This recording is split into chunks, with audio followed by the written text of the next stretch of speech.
एक ऐसी अद्भुत कहानी है जो मैं आज आपको ध्यानपूर्वक सुनाऊंगा। इसे सुनने के बाद आप ज़्यादा सोचना, डरना और चिंता छोड़ देंगे।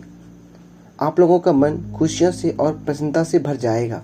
तो चलिए आज की कहानी का शुरुआत करते हैं। दोस्तों, एक समय की बात है कि गौतम बुद्धा ने अपने जीवन और शिक्षाओं से लोगों को सिखाया कि सच्ची समझ और शांति बाहर नहीं बल्कि हमारे अंदर होती है। बुद्ध की एक महत्वपूर्ण सीख यह थी कि मनुष्य को कम बोलना चाहिए और अपने विचारों व कर्मों पर ध्यान देना चाहिए। कम बोलना केवल चुप रहना नहीं है, बल्कि सोच समझकर बोलना और अपने मन को शांत रखना है। आज के समय में लोग बहुत जल्दी बोलते हैं, बिना सोचे समझे अपनी बातों को कह देते हैं। इससे कई बार गलतफहमियां और झगड़े पैदा हो जाते हैं। बुद्ध कहते हैं कि जब हम कम बोलते हैं तो हम अधिक सुन पाते हैं और दूसरों को बेहतर समझ पाते हैं। सुनने से ज्ञान बढ़ता है और मन को भी शांत रहता है।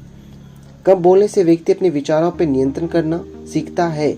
जब हम हर बात पर तुरंत प्रतिक्रिया नहीं देते, तब हम अपने मन को समझने का समय देते हैं।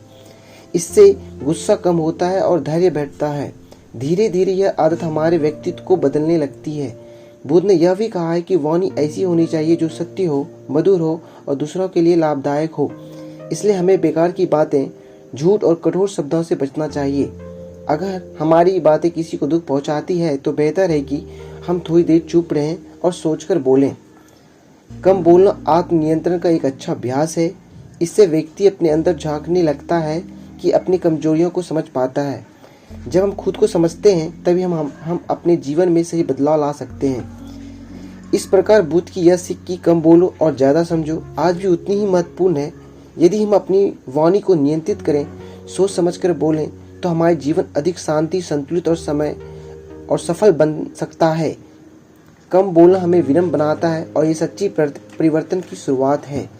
इसलिए हमेशा ये 3 पॉइंट हमेशा याद रखनी चाहिए अपने जीवन को सफल बनाने के लिए। कम बोलो, ज़्यादा सीखो, दूसरों को बदलने से पहले खुद को बदलो। तीसरा पॉइंट यह है, कर्म को शब्दों से ज़्यादा महत्व दो। जो बच्चा इन बातों को अपने जीवन में अपनाता है वो न केवल सफल बनता है बल्कि एक अच्छा इंसान भी बनता है।